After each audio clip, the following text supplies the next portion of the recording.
Alhamdulillah Bapak Ibu yang dimuliakan oleh Allah Subhanahu wa taala, pagi ini kita belajar sama-sama sekelumit sejarah yang mana sering kita sampaikan kutipan-kutipan dari tokoh-tokoh penting ataupun ulama-ulama bahwa belajar sejarah ini bukan sekedar mempelajari masa lalu, itu tidak. Karena pada hakikatnya sunnatullah itu berlaku pada diri manusia, dan peristiwa sejarah itu sering berulang-ulang tetapi dalam bentuk yang berbeda. Belajar sejarah itu pada hakikatnya belajar untuk masa depan. Kita mempelajari, bukankah di dalam Al-Quran kita mempelajari tentang Fir'aun, tentang nabi-nabi terdahulu, tentang Qarun, ya kan, tentang orang-orang terdahulu yang sudah berlalu masanya sangat jauh dari kita. Dan Allah Ta'ala mendorong kita untuk belajar sejarah, membacanya, merenunginya, serta mengambil pelajaran darinya. Dalam ayat yang dibaca tadi, faqsusil qasasa la'allahum yatafakkarun. Hendaklah wahai Muhammad, engkau sampaikan kisah-kisah kaum terdahulu kepada umatmu agar mereka berpikir dan mengambil pelajaran. Maka belajar sejarah ini pada hakikatnya sekali lagi belajar untuk masa depan, karena sejarah sering terulang dalam bentuk yang berbeda. Nah, pada kali ini insya Allah kita sekelumit, karena kita juga waktu terbatas, kita secara kulit saja, dan yang terpenting adalah kita nanti mengambil ibroh atau pelajaran darinya. Jika kita ingin secara detail, secara rinci, kita bisa merujuk ke buku-buku ensiklopedia Islam ataupun buku-buku sejarah yang ada. Bapak Ibu yang dimuliakan oleh Allah Subhanahu wa taala, kalau kita mendengar tentang Spanyol, tentang Perancis, tentang Portugal atau kota-kota di Eropa, yang tergambar langsung kita di benak kita apa?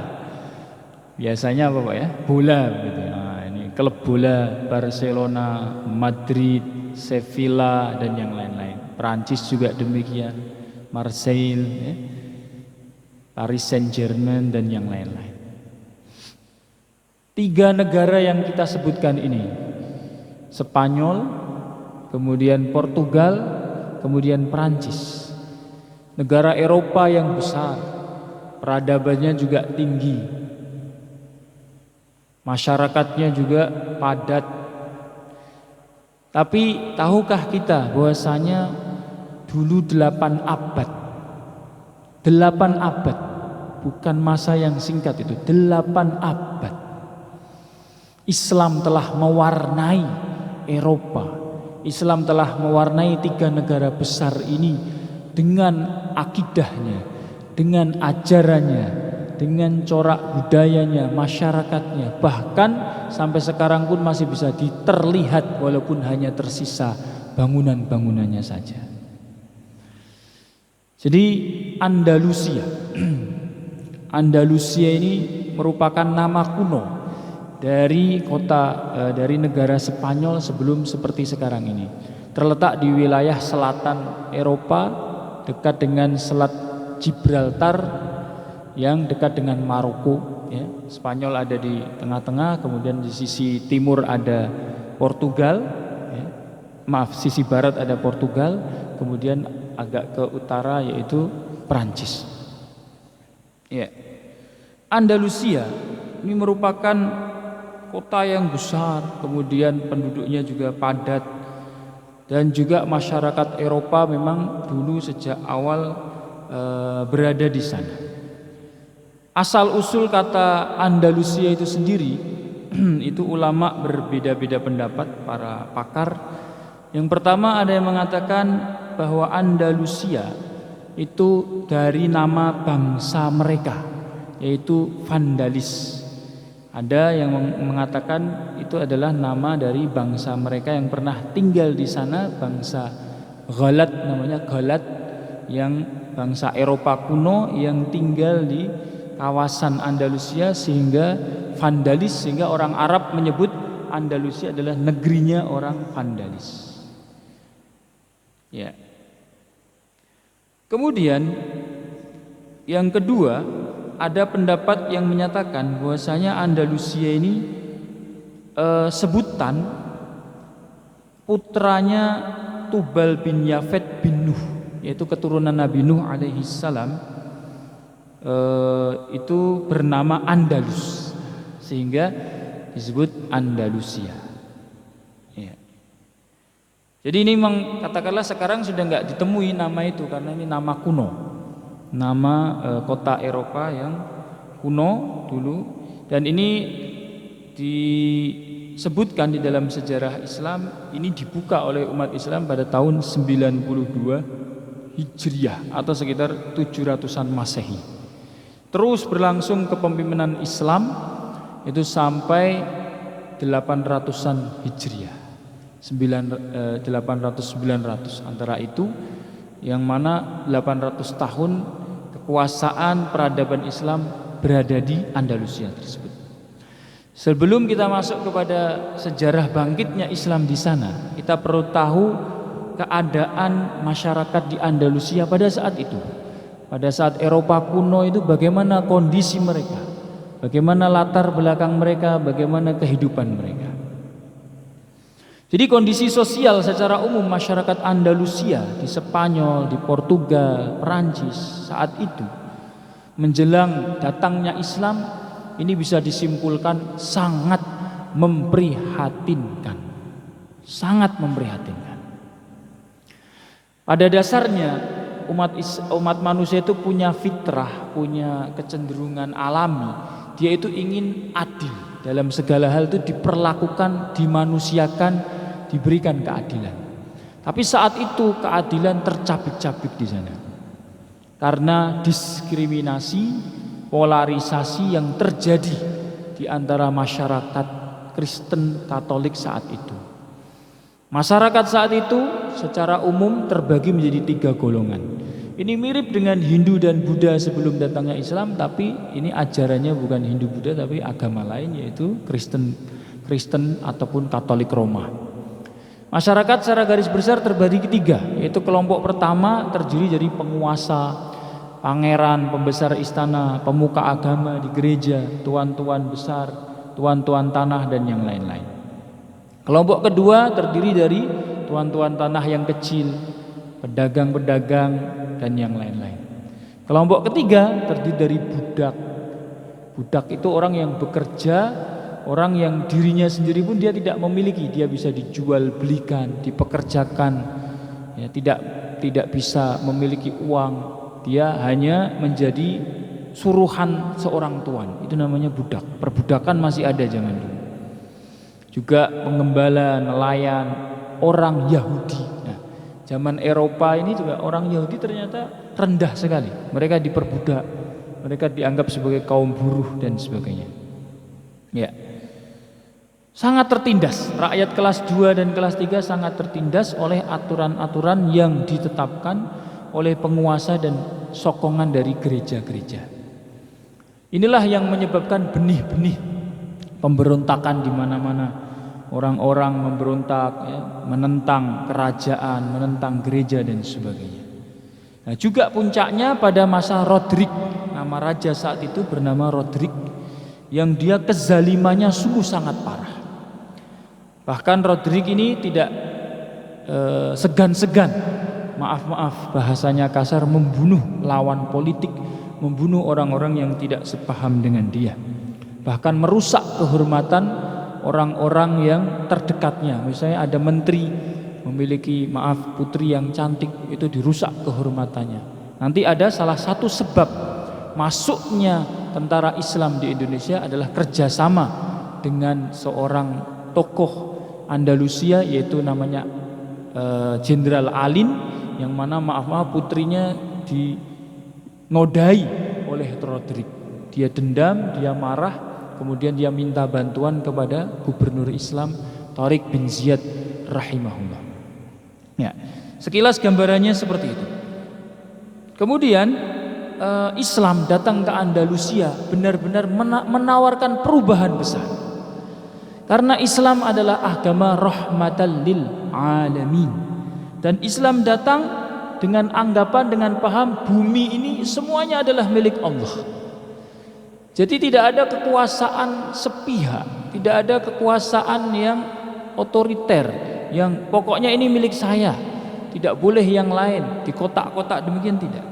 Ketika seseorang mengupayakannya, mengolahnya dengan baik, dengan cara yang hak, maka dia berhak atas itu, siapapun dia. Dan Islam tidak mengenal kasta, tidak mengenal golongan-golongan, tidak mengenal status sosial. Antara orang yang miskin dengan orang yang kaya di mata Allah sama. Yang membedakan hanyalah ketakwaannya. Mereka masing-masing berhak memiliki tanah, memiliki bumi, memiliki kekayaan. Maka ajaran-ajaran rahmatan lil alamin seperti ini terdengar di kalangan orang-orang Eropa, yang rakyat yang golongan kedua dan golongan ketiga tadi, sehingga mereka terkesan, ini indah ini ajarannya. Belum pernah mereka mendengar ajaran seperti itu, yang mana Allah Ta'ala mengukur keistimewaan seseorang ini hanya berdasarkan ketakwaannya. Sebagaimana dalam surat Al-Hujurat ya, yang kita sering dengar, ya ayuhan nasu inna khalaqnakum min dzakarin wa untha waja'alnakum syu'uban wa qabaila lita'arafu inna akramakum 'indallahi atqakum. Hai manusia, kami telah menjadikan kalian dari bangsa laki-laki dan manusia, terdiri dari laki-laki dan perempuan, dan kami jadikan kalian bersuku-suku dan berbangsa-bangsa supaya kalian saling mengenal. Sungguh yang paling mulia di antara kalian di sisi Allah ialah orang yang paling bertakwa. Jadi tidak ada perbedaan. Dalam Islam indah sekali. Maka keadaan seperti ini mendorong orang-orang Eropa saat itu mengetahui tentang Islam, berinteraksi dengan kaum muslimin. Ya. Kemudian juga kondisi saat itu perpecahan, pemberontakan, pertentangan di kalangan Nasrani sangat kuat sekali. Sangat kuat sekali. Gereja memegang otoritas dan hegemoni penuh. Politik adu domba dan fitnah antar kelompok Kristen berseberangan marak terjadi. Ini memang telah diisyaratkan oleh Allah dalam Al-Quran. Senantiasa orang non-muslim, musuh Islam, itu senantiasa akan cekcok satu sama lain. Ini dalam ayat Al-Quran surat Al-Ma'idah ayat 14. وَمِنَ الَّذِينَ قَالُوا إِنَّا نَصَارَى أَخَذْنَا مِيثَاقَهُمْ فَنَسُوا حَظًّا مِّمَّا ذُكِّرُوا بِهِ فَأَغْرَيْنَا بَيْنَهُمُ الْعَدَاوَةَ وَالْبَغْضَاءَ إِلَى يَوْمِ الْقِيَامَةِ وَسَوْفَ يُنَبِّئُهُمُ اللَّهُ بِمَا كَانُوا يَصْنَعُونَ. Yang mafhumnya, dan di antara orang-orang yang mengatakan kami ini orang Nasrani, kami telah mengambil perjanjian dari mereka, tetapi mereka sengaja melupakan sebagian pesan yang telah diingatkan kepada mereka, maka timbullah permusuhan dan kebencian di antara mereka hingga hari kiamat. Dan kelak Allah akan memberitakan kepada mereka apa yang telah mereka kerjakan. Jadi dalam ayat ini mahalus syahidnya, maka timbullah permusuhan dan perpecahan serta kebencian di antara mereka karena mereka melupakan perjanjian mereka dengan Allah Subhanahu wa taala. Ya, itu gambaran umum seperti itu. Kemudian cikal bakal datangnya kaum muslimin di Andalusia. Ya. Jadi Islam itu memang ada ajaran untuk mendakwahkan agama ke tempat yang lain. Menyebarkan agama ke tempat yang lain itu merupakan syariat baginda Nabi sallallahu alaihi wasallam. Sebagaimana dalam hadis sahih Bukhari, Nabi itu pernah menyatakan ketika haji wada, falyuballighish syahidu minkumul ghaib. Orang yang hadir di antara kalian saat ini, orang yang menyaksikan khutbahku, orang yang mendengar sabda-sabdaku, hendaklah dia, haruslah dia menyampaikan agama kepada orang-orang yang tidak hadir. Nah, maka ketika itu jumlah sahabat itu 124.000, mereka bertebaran di muka bumi dalam rangka bukan menjajah, bukan ekspansi, bukan. Ini keperluan saja, tapi tujuan utama mereka adalah li'i'la'i kalimatillah, meninggikan kalimah Allah, mengajak orang kepada Allah, mengajak orang kepada keadilan Islam dan aturan-aturan syariat yang diridhoi oleh Allah Ta'ala. Nah, ini dimulai ketika Andalusia atau Eropa ini cikal bakalnya dimulai dari zaman Khalifah Sayyidina Utsman radhiyallahu ta'ala anhu. Jadi Sayyidina Utsman itu sudah mencetuskan untuk membentuk armada angkatan laut zaman Sayyidina Utsman. Nah, ini termasuk armada angkatan laut yang pertama-tama dalam Islam adalah zaman Sayyidina Utsman bin Affan. Kalau sebelumnya zaman Khalifah Umar, zaman Khalifah Abu Bakar, zaman Rasulullah belum terbentuk armada yang dengan kapal laut besar mendatangi suatu daerah, itu belum. Hanya kapal-kapal kecil, itu pun hijrah. Kalau zaman Nabi prosesnya hijrah ke Ethiopia, tapi ketika zaman Sayyidina Utsman mulai dibentuk.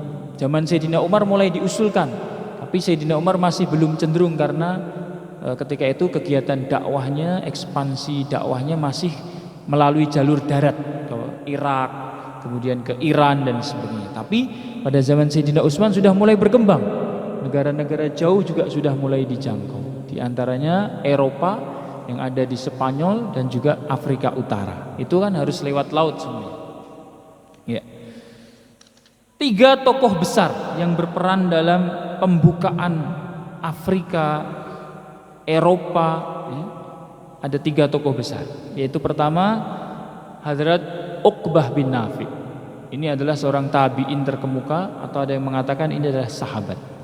Yang kedua yang langsung masuk ke Spanyol, Tariq bin Ziyad, Jenderal Tariq bin Ziyad.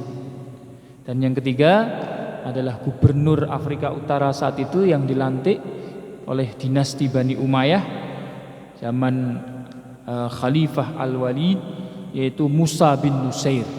Musa bin Nusair. Ya, mungkin kita sedikit mengenal tokoh-tokoh ini yang ini berperan besar tentang masuknya dan majunya peradaban Islam di bumi Eropa. Yang pertama adalah Uqbah bin Nafi'. Uqbah bin Nafi' rahimahullahu ta'ala ini memang seorang yang sangat ikhlas. Beliau murni dalam tindakannya memimpin rombongan atau pasukan kaum muslimin, murni untuk meninggikan kalimah Allah. Beliau adalah tokoh termuka, muridnya Sayyidina Abdullah bin Umar, putranya Umar bin Khattab. Jadi ini seorang tabi'in terkemuka, ya. Dia takwanya terhimpun di dalam dirinya, takwa, ilmu, keberanian dan kepahlawanan. Beliau berhasil menaklukkan atau membuka kota Afrika Utara, ya kan, kawasan Afrika Utara, kemudian menjadikan Kairawan sebagai ibu kotanya. Ya, kemudian beliau juga memasukkan Islam orang-orang barbar. Jadi orang-orang barbar itu adalah orang Afrika, kawasan seperti daerah Mesir, kemudian Jazair, ya, Tunisia, itu orang-orang Afrika di sana yang masuk Islam terkenal sebagai suku barbar. Ya, suku barbar ini juga nanti ada yang mendukung Islam, menguatkan Islam, tapi juga ada yang sifatnya tetap keras walaupun Islam tapi nanti memberontak dan sebagainya. Itu sering kita dengar bangsa barbar begitu ya. Memang wataknya itu lebih ke arah kuat, keras begitu wataknya, watak bangsa barbar. Tapi alhamdulillah pada zaman Uqbah bin Nafi' banyak yang masuk Islam. Jadi Uqbah bin Nafi' ini diutus pada dinasti Umayyah. Beliau pertama kali datang, ya, ke Maghrib atau kawasan Maghrib itu Afrika Utara, Afrika Barat. Di sana beliau memasukkan Islam sekitar tahun, mulai dari masuknya persis itu dimulai dari 23 Hijriah sampai terus berdakwah di sana periode sampai 80-an Hijriah. Ya, tepatnya 23 Hijriah mulai masuk, dan ini cikal bakal pasukan kaum muslimin atau orang-orang Islam banyak berbondong-bondong berduyun-duyun ke Afrika, yang mana dari situlah nanti mereka akan datang ke Eropa. Nah, jadi yang mempelopori pergerakan ke arah Afrika dan nantinya ke Eropa memang dari dari seorang tabi'in, yaitu Uqbah bin Nafi'. Dan bagusnya Uqbah bin Nafi' ini tidak mencari ketenaran, tidak mencari kekuasaan. Dia ketika menaklukkan daerah dipilih jadi pemimpin atau gubernur atau sebagai penguasa itu beliau tidak mau. Beliau ingin melanjutkan perjalanan dakwahnya, ingin melanjutkan kegiatan dakwahnya ke negara-negara yang lain. Jadi Uqbah bin Nafi' termasuk sahabat yang termasuk tabi'in yang terkemuka, yang luar biasa besar perannya. Kemudian yang kedua, yang bernama Musa bin Nusair. Musa bin Nusair ini secara tidak langsung adalah muridnya Khalid bin Walid radhiyallahu ta'ala anhu, yaitu seorang panglima besar Islam yang dalam peperangan manapun tidak pernah kalah, baik sebelum Islam ataupun sesudah Islam. Jenderal yang senantiasa menang karena dia adalah Saifullah al-Maslul, pedangnya Allah Ta'ala. Nah, ini Musa bin Nusair. Ini dulu ceritanya ketika Sayyidina Khalid berdakwah di kawasan Irak, beliau mendapatkan tawanan anak-anak. Nah, jadi Islam itu ketika kondisi peperangan memperhatikan tawanan, tidak boleh dibunuh, wanita tidak boleh dibunuh, anak-anak dipelihara, apalagi yang yatim piatu bapaknya sudah tiada tidak boleh dilukai, harus dipelihara, harus disantuni. Nah, di antara yang disantuni dipelihara oleh Khalid bin Walid ini adalah Nusair, bapaknya Sayyidina Musa yang akan menjadi seorang panglima besar di Bani Umayyah. Nah, jadi Nusair, kemudian Sirin dan yang lain-lain, ada Yasar, nama-nama tokoh-tokoh terkemuka itu dipelihara atau diasuh oleh Sayyidina Khalid bin Walid dan kemudian diserahkan diteruskan pada masa Bani Umayyah, mereka dididik hingga menjadi panglima-panglima besar. Ya. Musa bin Nusair ini berperan besar dalam penaklukan Islam, penaklukan Afrika di kawasan Afrika Utara, kemudian di daerah-daerah yang lain juga yang sudah mulai mendekat ke Andalusia. Ya. Mungkin Bapak Ibu bertanya, loh Islam kok ekspansi juga, apakah seperti penjajah begitu? Jadi ada titik perbedaan besar di antara ajaran agama kita dengan ajaran agama yang lain, ajaran agama non-muslim. Apabila kita lihat sejarah, dan ini adalah realita, dan ini sejarah yang ditutup-tutupi sebenarnya. Ya. Kita tahu kolonialisme Barat, Spanyol, Portugal, Belanda dan sebagainya, itu ketika mereka menjajah, mereka memberangus, membantai habis-habisan, mengambil kekayaannya, dan yang paling fatal adalah adanya pemaksaan agama. Nah ini, pemaksaan agama, tidak adanya kebebasan dalam beragama. Kita lihat bagaimana ketika Andalusia dijatuhkan, itu diusir, diancam atau dibunuh dan sebagainya. Ketika perang salib juga demikian, kaum muslimin ketika Yerusalem jatuh, naudzubillah, dibantai habis-habisan, masjid-masjid dibakar. Ya. Kondisinya rata-rata pola penjajahan Barat, pola penjajahan non muslim itu seperti itu. Demikian juga Mongol, apalagi bangsa Mongol tidak bertuhan, hanya menyembah dewa-dewa. Itu lebih parah lagi, tidak beradab. Tapi ketika Islam ini mendatangi suatu wilayah, atau dalam artian dakwah ekspansi tapi tujuannya untuk dakwah, mereka menganggap, atau dalam ajaran kita, perang itu hanyalah sarana, bukan tujuan. Perang itu bukan hasil akhir atau bukan tujuan utama, bukan. Perang itu ketika kondisi terdesak, sebagaimana orang sakit diabetes, tangannya parah, ini harus ada amputasi, itu tindakan darurat seperti itu. Kenapa? Karena tidak harus melalui jalan itu. Beda misalnya kondisi setiap daerah berbeda. Indonesia misalnya kondisinya alhamdulillah tidak melalui peperangan karena wataknya orang Indonesia damai, wataknya orang Indonesia baik, menerima tamu dan sebagainya. Tapi di daerah-daerah seperti Eropa, kemudian daerah-daerah Afrika, itu tidak bisa begitu. Mereka menentang, bahkan mereka menzalimi umat Islam, mereka menyakiti umat Islam, sehingga yang terjadi ya memang harus melalui cara seperti itu. Dan setelah itu Islam tidak memberangus, tidak. Islam toleransinya sangat tinggi. Terbukti ketika Andalusia ditaklukkan, oleh Musa bin Nusair dan Tariq bin Ziyad saat itu, pidato pertama kali Tariq di hadapan masyarakat Andalusia saat itu, yaitu mereka dibebaskan, dipersilahkan ibadah. Tidak ada gereja dihancurkan, tidak ada sinagog-sinagog Yahudi dihancurkan. Bahkan terdapat perjanjian di antara umat Islam, penguasa Muslim dengan orang-orang Katolik Yahudi saat itu, yaitu kerjasama yang baik, toleransi, tidak adanya tindakan-tindakan yang menyakitkan orang-orang non-Muslim. Bahkan tanah-tanah yang dikuasai itu masih diurus oleh orang-orang dalam negeri, yaitu orang-orang negeri itu sendiri ataupun orang-orang Yahudi. Ya, di sini tergambar toleransi Muslimin. Di dalam buku ini diterangkan gereja-gereja tetap dibiarkan. Yang mana ketika itu sebetulnya ketika Tariq bin Ziyad dan Musa bin Nusair sudah masuk ke kota Andalusia saat itu, orang-orang Nasrani sudah ketakutan. Mereka berdoa di gereja-gereja mereka, minta perlindungan dan lain-lain. Ternyata ketika masuk justru diperlakukan dengan baik, tidak diganggu dalam ibadahnya, tidak disakiti. Wanita dan anak-anak, orang tua itu tidak ada yang dibunuh, ya, seperti itu.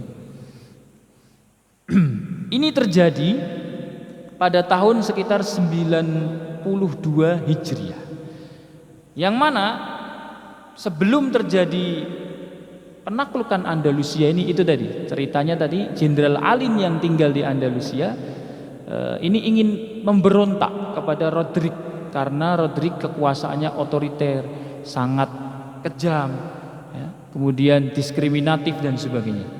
Bahkan putrinya pun dinodai. Akhirnya Alin ini menghubungi Tariq bin Ziyad, ya, Tariq bin Ziyad rahimahullah ta'ala. Kemudian Tariq bin Ziyad menghubungi Musa bin Nusair, minta bala bantuan. Maka Musa bin Nusair, gubernur yang dilantik oleh dinasti Muawiyah. Muawiyah itu setelah zaman Khalifah Sayyidina Ali, itu dipimpin oleh Sayyidina Muawiyah. Itu kemudian tetap mempertahankan tetap hati-hati, waspada, tidak langsung menyambut seruan itu. Oh, ini kesempatan ini menaklukkan Andalusia, Eropa, tidak. Musa bin Nusair tetap hati-hati. Beliau mengatakan begini, Alin, kamu dan Rodrik itu agamanya sama. Kami tidak tahu latar belakang kamu, kami tidak tahu bagaimana kamu. Kami ingin begini, kamu pertama membawa pasukan kecil, kamu masuk ke Andalusia, kamu coba kamu memberontak di sana, kamu serang di sana. Kalau pintu sudah terbuka, baru kami masuk. Jadi supaya apa? Hati-hati supaya jangan sampai nanti pasukan kaum muslimin masuk di sana ternyata ditipu. Ternyata mereka bersengkongkol untuk memusnahkan kaum muslimin. Jadi ini strategi kaum muslimin saat itu tuh memang hebat. Akhirnya singkat cerita, Tariq bin Ziyad dan kemudian Musa bin Nusair bekerja sama. Kemudian Alin ini masuk ke Andalusia. Dan ternyata menang dengan mudah, terbuka. Pasukan Rodrik kalah. Rodrik ini raja yang senang kemewahan. Pakaiannya sutra, ada permatanya, pokoknya bermewah-mewah, bermegah-megah begitu. Akhirnya bisa masuk ini Jenderal Alin. Nah, setelah itu Tariq bin Ziyad koordinasi dengan Musa bin Nusair mengirimkan sekitar 18.000 pasukan kaum muslimin. Rodrik menyiapkan 100.000. Jadi tidak imbang memang, 18.000 melawan 100.000 saat itu. Bapak Ibu yang dimuliakan oleh Allah Subhanahu wa taala, tapi umat Islam itu dari dulu tidak terkesan dengan senjata dan jumlah. Perang Badar 313 lawan 1.000, ya kan? Tapi Allah berikan kemenangan. Perang yang mana Sayyidina Khalid bin Walid ikut di dalamnya, beberapa puluh ribu lawan sekitar 200.000, 300.000. Tapi bisa memukul mundur pasukan Romawi. Demikian juga karomah yang Allah berikan kepada kaum muslimin saat itu.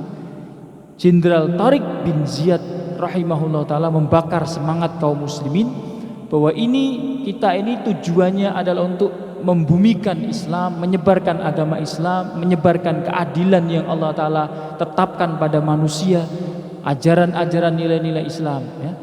Ini ada orang yang menghalangi kita, yaitu seorang raja yang fasik, Rodrik, maka kita jangan takut, jangan melihat jumlah, jangan melihat kekuatan, tapi kita melihat kekuatan Allah Ta'ala. Beliau menyemangati pasukannya begitu.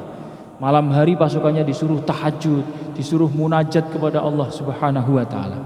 Alhamdulillah pada pagi harinya Jenderal Tariq bin Ziyad ketika berhadap-hadapan dengan Rodrik langsung mengambil inisiatif untuk langsung kita serang saja rajanya. Jadi Rodrik ketika itu dikerumuni oleh pasukan-pasukannya langsung merengsek ke depan Tariq bin Ziyad dan alhamdulillah berhasil mengalahkan sang raja. Kemudian sang raja tersebut kabur dan entah kemana rajanya tadi itu hilang, kabur ke rawa-rawa. Tapi kemudian pasukannya kocar-kacir dan singkat cerita takluklah Andalusia, terbukalah Andalusia. Ya. 92 tahun 92 Hijriah. Setelah itu ditaklukkan damai. Kondisinya itu damai. Tidak ada gejolak, tidak ada perang-perang, tidak ada pemberontakan-pemberontakan. Yang jelas umat Islam menerapkan toleransi yang luar biasa saat itu. Dan masyarakat Andalusia sendiri ternyata jauh lebih senang dengan ajaran agama Islam dibandingkan dengan ajaran agama mereka sendiri. Buktinya banyak penduduk asli yang memeluk agama Islam dari kalangan Eropa. Ya. Di sini ada beberapa bukti-bukti kekuatan dan toleransi yang terjadi. Ini awal bangkitnya Islam di Andalusia dimulai dari faktor-faktor ini. Pertama, Islam tersebar secara luas di Andalusia. Itu orang-orang Spanyol menemukan akidah yang jelas. Islam ini akidahnya jelas. Menyembah hanya kepada Allah, satu saja, titik. Tidak ada yang serupa dengannya, tidak ada yang berhak diibadahi dengan. Dalam hal akidah itu paling jelas Islam, tidak abu-abu. Tidak Tuhan Anak, Tuhan Bapa, Tuhan Roh Kudus dan sebagainya, masih tidak kejelasan, apalagi dewa ini, dewa itu. Nah, ini sudah sangat jelas ya. Kemudian yang kedua, ternyata tidak hanya dalam bidang akidah dan ibadah, dalam bidang politik, hukum, perdagangan, pertanian, muamalah, ini umat Islam mengatur segala hal. Ajaran Islam mengatur segala aspek kehidupan, tata cara dagang, tata cara berpolitik, tata cara membuat bangunan, dan yang lain-lain. Kemudian yang ketiga, kerendah hatian para pemimpin kaum muslimin. Para pemimpin kaum muslimin ketika mereka menaklukkan tidak sombong, tidak angkuh, tidak otoriter, tapi rendah hati, sering mengunjungi rakyatnya, sering memperhatikan rakyatnya, berinteraksi dengan rakyatnya, memperhatikan kaum wanita, ibu-ibu, anak-anak, memberikan bantuan-bantuan, memperlakukan tawanan dengan manusiawi dan sebagainya. Nah, ini cikal bakal dan benih-benih orang Spanyol mulai tertarik dengan agama Islam. Setelah itu baru ada istilah generasi peranakan baru. Ini yaitu orang-orang asli Eropa, bangsa Andalusia berbondong-bondong masuk dalam agama Islam. Nah, ini mulai kemenangannya di sini. Ini kemenangan yang hakiki itu sebetulnya begini Bapak Ibu. Perang itu tadi sarana saja. Kemenangan yang hakiki idza jaa nasrullahi wal fath wa ra'aitan nasa yadkhuluna fi dinillahi afwaja. Nah, itu. Kamu melihat orang-orang berbondong-bondong masuk Islam. Kenal Allah, menyembah Allah, itu makna kemenangan yang sejati. Nasrullah, fath. Nah, ini yang digemilang saat ini adalah kemenangan yang gemilang, yaitu orang-orang asli Spanyol, bangsa-bangsa Eropa yang belum kenal Islam sama sekali berbondong-bondong masuk Islam. Kemudian yang kedua yaitu penghapusan kasta. Kasta dihapuskan. Penyebaran agama juga diberikan kebebasan. Tidak ada larangan beribadah di gereja, di sinagog, tidak ada. Kemudian kasta juga dihilangkan, derajat-derajat tidak ada. Dalam pengadilan, dalam perlakuan, dalam sarana dan prasana kepada masyarakat, semua perlakuannya sama. Ya. Kemudian Islam juga ternyata banyak membangun fasilitas-fasilitas dan sistem-sistem administrasi yang rapi, berupa gedung-gedung, jembatan-jembatan. Salah satu buktinya ya, jembatan di Cordoba, jembatan besar, kemudian masjid-masjid besar yang ada di Cordoba juga, kemudian di Andalusia, kemudian di Kurtubah ya, Cordoba itu Kurtubah, kemudian Istana Al-Hamra, ya, itu juga terkenal ya, di sana di Spanyol juga ada bangunannya. Sekarang sayangnya Masjid Granada itu jadi museum, padahal dulunya adalah masjid yang besar, tapi bangunannya masih eksis. Kemudian yang ketiga, karakteristik utama orang-orang Spanyol saat itu, mereka mulai mengikuti pola hidup bangsa Arab atau kaum muslimin. Cara makannya, cara bergaulnya, bahkan orang-orang Spanyol saat itu mulai belajar bahasa Arab. Nah, ini mulainya berkembangnya ilmu. Nah, ilmu mulai berkembang, dimulai setelah masuknya Islam orang-orang Spanyol, kemudian mereka interaksi dengan orang Islam dan mulai belajar ilmu-ilmu agama. Ya. Setelah itu, Bapak Ibu yang dimuliakan oleh Allah Ta'ala, beralihlah fase dari penaklukan, dari pembukaan kota Andalusia menjadi fase gubernur. Ini fase kedua. Fase kedua, ini Andalusia dipimpin sampai sekitar 12 gubernur yang berbeda-beda. Ini sekitar 40 atau 50 tahun masanya. Dan dalam fase ini kepemerintahan sudah stabil. Dalam fase gubernur ini secara garis besar dibagi dua. Fase pengembangan Islam dan masa jaya-jayanya. Ini pada masa dinasti Umayyah memang. Pada dinasti Umayyah fase ini umat Islam mulai berkembang dengan luas, kemudian pemerintahan stabil, orang-orang dengan interaksi pernikahan, perdagangan, banyak wanita-wanita Eropa yang masuk Islam, banyak lahir anak-anak yang muslimah dari rahim wanita-wanita yang dulunya non-muslim, dari dulu yang dulunya Nasrani, banyak yang dinikahi oleh orang-orang Islam, baik orang Arab, orang Yaman, orang Barbar, orang Mesir yang datang ke sana kemudian menyebarkan Islam seperti ketika di Indonesia itu melalui interaksi perdagangan, interaksi pernikahan, madrasah, alim ulama, seperti itu. Kekuatan Islam di Andalusia ini mulai bangkit, mulai puncak-puncaknya. Nah, itu pada masa wulat, istilahnya wulat itu artinya gubernur. Ya, gubernur yang berafiliasi atau mengikuti dinasti Umayyah saat itu, kekhalifahan yang berpusat di Damaskus. Ya, berpusat di Damaskus. Kemudian fase wulat itu ada fase yang kedua, yaitu fase mulai perpecahan dan kemerosotan. Nah, ini dia. Ini berlangsung 15 tahun. Banyak konspirasi, tipu muslihat, korupsi. Nah, ini umumnya memang kondisi kita begitu. Ketika sudah di atas, umat Islam di atas, sudah baik-baik yang awalnya, tapi kemudian ada oknum-oknum, ada orang-orang yang tidak bertanggung jawab, melakukan tindakan-tindakan seperti korupsi, menimbulkan benih-benih perpecahan, khianat. Ini yang menjadikan rusaknya negara dan peradaban. Jadi masa wulat 15 tahun setelah itu mulai gejolak-gejolak internal. Ini salah satu benih faktor runtuhnya Andalusia. Terjadi perpecahan di antara mereka, kemudian korupsi, kemudian pengkhianatan. Ini yang menjadi benih-benih perpecahan, pemberontakan di kalangan mereka. Ya, setelah itu kita ringkas saja. Fase berikutnya adalah mulai fase betul-betul lemah. Fase ini ada kelompok yang namanya Khawarij. Kita tahu zaman Sayyidina Ali itu ada orang yang tidak mau mengikuti Sayyidina Ali lagi karena Sayyidina Ali telah berdamai dengan Muawiyah, tahkim dengan hukum Al-Quran, sehingga protes, mereka keluar dari barisan Sayyidina Ali, memprotes dan tidak mau ikut Sayyidina Ali radhiyallahu ta'ala anhu, yang dikenal dengan istilah Khawarij, yang mana dalam memahami agama mereka hanya sering memahami tekstual dari ayat, sehingga meratakan antara orang Islam dengan orang kafir. Jadi memberangus demikian, tafsirnya sering salah, menghukumi kafir orang Islam. Ini Khawarij namanya.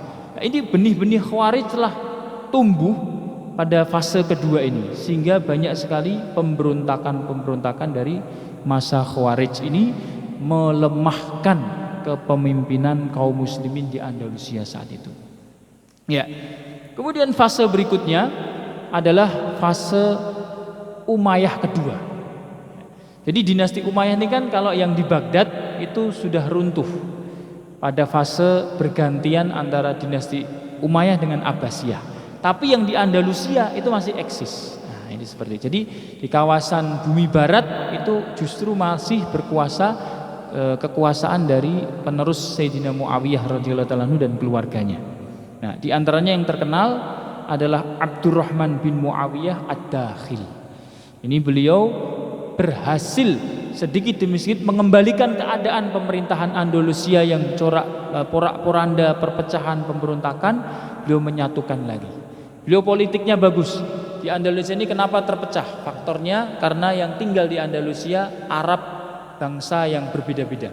Ada yang dari Mesir, ada yang dari Afrika, ada yang dari Barbar, ada dari Yaman, ada dari Hijaz atau Mekah Madinah. Nah, ini mereka punya kesukuan, ditimbulkan lagi, ada yang memprovokasi, ditimbulkan lagi benih-benih kebencian kesukuan. Padahal Nabi SAW sudah menghilangkan itu semuanya. Sekat-sekat itu sudah tidak ada lagi dengan ajaran Islam. Tapi ada orang yang memprovokasi itu lagi. Ya mudahnya kalau kita suku-suku itu ditimbulkan lagi. Ini suku Jawa, ini Madura, ini Betawi, ini suku itu. Jadi dibangkitkan lagi fanatisme kesukuan sehingga timbul perpecahan. Ya, suku ini berkelompok tinggalnya, suku sana berkelompok tinggalnya masing-masing, saling curiga, saling benci, akhirnya terjadilah perpecahan internal. Nah, ini kemudian disikapi oleh Abdurrahman Ad-Dakhil. Beliau mengunjungi masing-masing dari suku-suku tadi, dari bangsa-bangsa tadi, dan berusaha agar fokus kita jangan berpecah belah, tetapi kita menuju ke Perancis, karena target Abdurrahman bin Muawiyah Ad-Dakhil saat itu adalah bergerak nantinya mendakwahkan Islam di kawasan Perancis. Nah, sehingga dengan kecemerlangan, kegemilangan, negosiasi beliau, ya, beliau menawarkan, ya, mungkin ada nilai-nilai yang ditawarkan. Alhamdulillah saat itu mulai kembali merapat lagi, kaum muslimin tidak bercerai-berai dan berpecah lagi. Kemudian setelahnya, sayang sekali setelah zaman Abdurrahman bin Muawiyah, kemudian terus kepemimpinan dan gubernur, semakin akhir malah justru tidak baik, hingga akhirnya Muawiyah, dinasti Muawiyah runtuh pada tahun 238 Hijriah atau sekitar 852 Hijriah Masehi di kawasan Andalusia. Runtuhnya terpecah belah dan terbagi menjadi kerajaan kecil-kecil.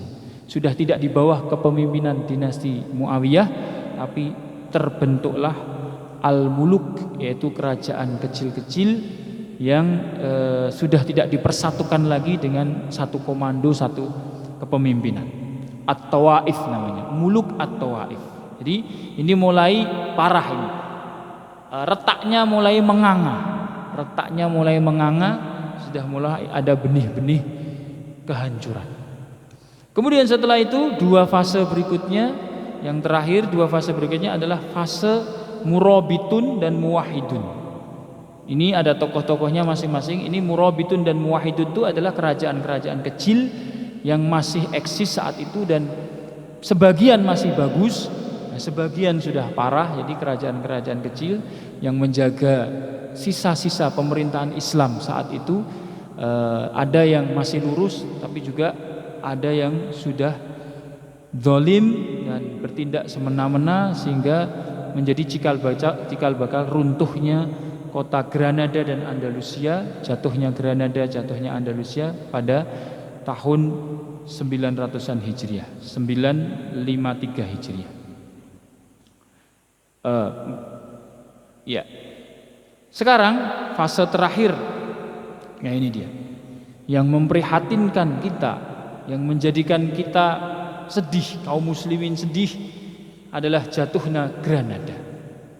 Kenapa faktor-faktor yang menjadikan hal ini terjadi? Satu, kerajaan Islam sudah tercerai-berai, kaum muslimin sudah terpecah belah. Dan kemudian yang kedua, kekuatan kafir malah justru bersatu. Sisa-sisa Katolik dan kemudian Nasrani, mereka justru merapatkan barisan mengincar Andalusia dan kaum muslimin. Kemudian ketika kondisi umat Islam sudah terbentuk kerajaan-kerajaan kecil, ketika diserang sudah tidak ada kekuatan. Akhirnya na'udzubillah, Raja Ferdinand III, ya, pemimpin penguasa saat itu, menyerbu kaum muslimin, menyerbu Andalusia dan menang dengan mudah. Sehingga akhirnya mereka, pemerintahan saat itu tidak bisa bertindak banyak, yaitu ketika itu pemerintahannya jatuh pada masa An-Nasir namanya. Abi Abdullah Muhammad bin Al-Ahmar As-Saghir. Ini juga pemerintah saat itu yang dikenal Ibnul Ahmar. Pemerintahan saat itu yang ada di Granada yang takluk di bawah Raja Ferdinand, Raja Katolik, dan Ratu Isabella. Ya, kita sering dengar ya Ratu Isabella. Dengarnya seringnya di lagu itu ya. Nah, Isabella itu ratu Spanyol yang dengan Raja Ferdinand, yang mana Isabella ini dulunya peradabannya juga sebenarnya parah. Dia bernazar tidak akan mengganti pakaiannya sebelum menaklukkan Andalusia. Itu sampai berbulan-bulan nggak ganti baju itu. Orang Eropa itu dulu terkenal kotor. Yang mengajari kebersihan itu sebenarnya umat Islam. Karena Islam ada syariat mandi, ada syariat berwudu. Itu datangnya Islam di Eropa membawa perubahan besar. Orang-orang Eropa jadi bersih-bersih. Adanya hamam itu sauna, ya kan? Tempat pemandian uap itu yang mencetuskan orang Islam. Jadi dulu Eropa budayanya itu budaya itu tadi Ratu Isabella saja sampai nggak ganti baju berbulan-bulan itu budaya mereka begitu. Nah ini telah nazar saya nggak akan lepas baju sebelum menaklukkan Andalusia. Nah ini dengan hina, dengan rendah, siapa Al-Ahmar, Ibnu Al-Ahmar melepaskan kerajaannya begitu saja. Kemudian ketika jatuh akhirnya dibuatlah perjanjian yang menyakitkan umat Islam. Inilah perjanjian yang seperti sebelum-sebelumnya yang pernah kita sampaikan. Awalnya perjanjiannya adanya toleransi, tapi prakteknya tidak seperti itu. Prakteknya umat Islam dipaksa, diancam dibakar kalau tidak masuk Katolik atau Kristen, diusir, kalaupun diusir tidak boleh ke negara-negara Islam tapi harus ke Portugal atau ke Perancis. Anak-anaknya dirampas, hartanya dirampas, dan masjid-masjid dihancurkan, diporak-porandakan hingga tidak ada bekas-bekasnya kecuali hanya yang besar-besar saja. Ini pelajaran apa yang kita ambil dari runtuhnya ini? Secara sekilas dari runtuhnya, apa sebab-sebab sehingga umat Islam bisa sehinanya seperti ini? Kekuasaan yang berjalan 8 abad hilang begitu saja. Hanya sekedar tinggal bangunan-bangunannya saja. Ada beberapa faktor. Pertama, ini justru yang poin pentingnya di sini, Pak. Kalau sejarahnya detailnya kita bisa baca sendiri, tapi poin pentingnya kita tekankan di sini supaya menjadi ibroh. Jangan sampai hal ini terulang pada kita Indonesia pada khususnya atau kaum muslimin pada umumnya. Peradaban kita jangan sampai hilang, amal agama kita, persatuan kita jangan sampai hilang. Pertama, faktor yang paling mendasar adalah cinta dunia. Hadis Nabi SAW menyatakan awalu solahi hadhil ummah bil yakini wa zuhdi. Awal kemenangan umat ini adalah dengan keyakinan dan zuhud terhadap dunia. Wa awalu fasadiha, dan awal kerusakan umat ini adalah bil bukhli wal amal. Ketika orang itu bakhil dan panjang angan-angan serta cinta dunia. Ini faktor utama. Ketika orang gila kekuasaan, ketika orang mementingkan kepentingan diri sendiri, termasuk Ibnu Al-Ahmar. Kenapa dia menyerahkan Granada kepada orang-orang Kristen? Karena dia ingin selamat. Dia ingin dirinya dan keluarganya selamat. Dia tidak memedulikan rakyatnya, dia tidak memedulikan bangsanya, agamanya. Dia main aman saja. Ibnu Ahmar ini yang mengadakan perjanjian dengan Raja Ferdinand tadi dan Ratu Isabella, yang dia mengorbankan rakyatnya, dia tinggalkan begitu saja rakyatnya dan agamanya. Cinta dunia berlebihan. Dan juga tadi faktor perpecahan itu timbulnya juga dari cinta dunia. Masing-masing punya kepentingan, sudah tidak lurus lagi perjuangannya. Kemudian ada sekat-sekat, menganggap saya dan dia berbeda, kelompok-kelompok. Ini yang menjadikan lemahnya umat Islam. Sesuai hadis Nabi, al-jama'atu rahmah wal furqatu azab.